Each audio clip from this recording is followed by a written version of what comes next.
How does the driving focus work on the iPhone? So let me show you all that you need to know about it.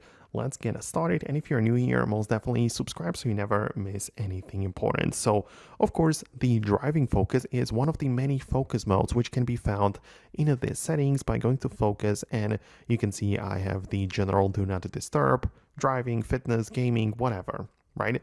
But we are talking about the driving mode specifically. You can get inside and essentially decide which people can contact you during the driving mode, right? So you can see that you can allow notifications from certain people or silence specific people, right? And set up the settings. Like for example, you can allow calls from your favorites, or you can allow repeated calls. So you can see you have to set it up according to your preferences, and that is something which you might be interested in, right? So, it kind of just limits your interactions while you are driving.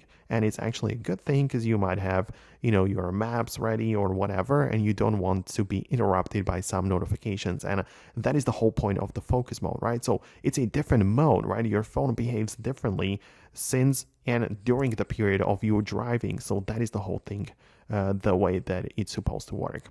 So a few more things though. At the bottom, I have the turn on automatically section. And this is great because you can see it can connect to the car Bluetooth. When your phone connects to the CarPlay or the car's Bluetooth system, the driving focus mode will be turned on automatically. Like you can of course turn it off or kind of change it, but it's actually a great thing because whenever you get inside the car, your phone will switch to the driving focus. So that is something I personally keep turned on all the time.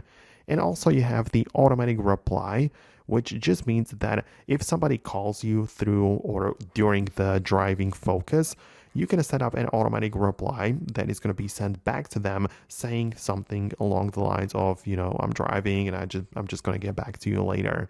So that is something that you can also set up, and that's very useful indeed. So let me know if you managed to find it. Let me know if you managed to set it up. Hit the thumbs up and subscribe for this quick tutorial and explanation, and I'll see you in the next videos as well.